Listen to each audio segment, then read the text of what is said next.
Bazı dostlarınki şu üç padişahlığın kögenden keyin şu padişah Liu Xie'ni qo'rqinchoq, yaramsiz deb ta'riflaganligini anglab qoldim. Rostili shundamidi? Yurak berib, alt raqamini yo'llab saqlab etgandan keyin filmning davomini ko'ring.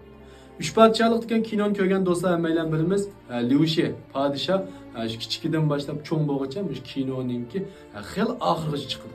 Ammo bu padişah shu padişahlikni qaytirib olaman deb qaytirib ololmaydi.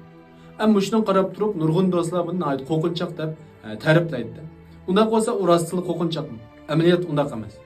Bu shu Liu Xie'ninki, padishahning kichik vaqtida qaraydigan bo'lsak, u tihi padishahlik tayinlanmas vaqtda, ya'ni uning aksi Liu Bian padishah vaqtida bular asi askarlarninki hujumga uchrab, o'rnining sirtida ikkisi yolg'iz qolib qoldi.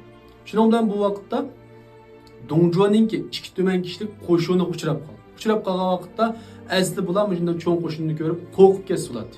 Bu vaqt qanday bo'ldi degan vaqtda asldagi akis bo'lgan Liu Bian podshoh buni ko'rib qo'rqib gap qilolmay qoldi.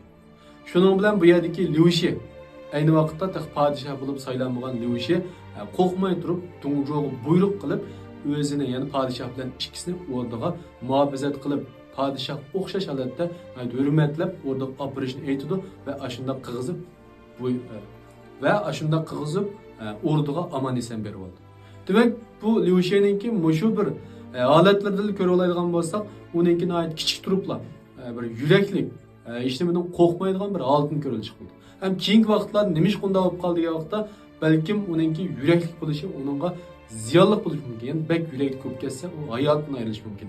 Uning birdan bir maqsadi hayotini saqlab qolish va fursat kutib podshohlikni tortilish. Agar sizin bu gaplarim qo'shilsangiz, astidagi inkas ayoniga alt raqamni qoldirib qo'ying. Texmi ko'p uch padishahlikka oid mazmunlarni anglamoqchi bo'lsangiz, meni qo'shib oling.